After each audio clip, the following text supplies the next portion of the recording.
Well, a Muslim party in Belgium says it's preparing to campaign for setting up an Islamic State there. Two candidates from the newly established Islam Party won seats in a recent municipal election. Let's discuss this now with Philip Klaas, a Belgian Euro MP. Thank you so much, Mr. Klaas, for joining RT. Now, the party plans to run in Belgium's national election in 2 years' time. What do you make of their achievements thus far?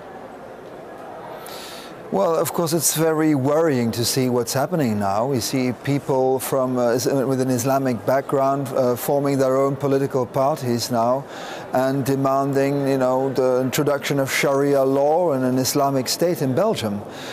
We've always predicted this, but up till now, Muslim people mainly supported the socialist parties and other leftist parties, but now they feel apparently confident enough to make their own party and to make their own revendications. And this is something really worrying, I think.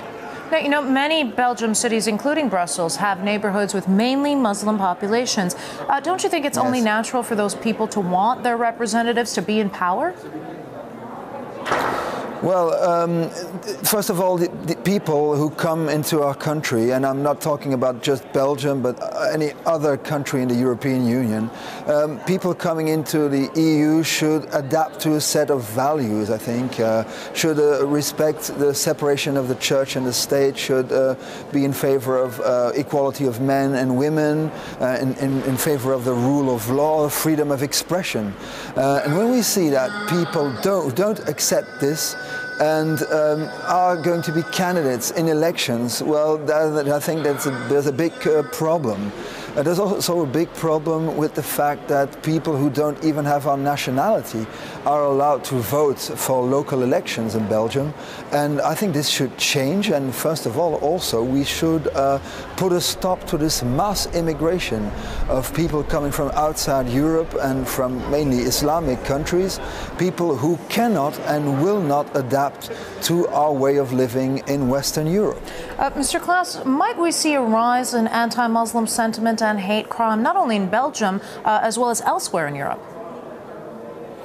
Well, it's only natural, I think, that many people are worried by the current, evolution.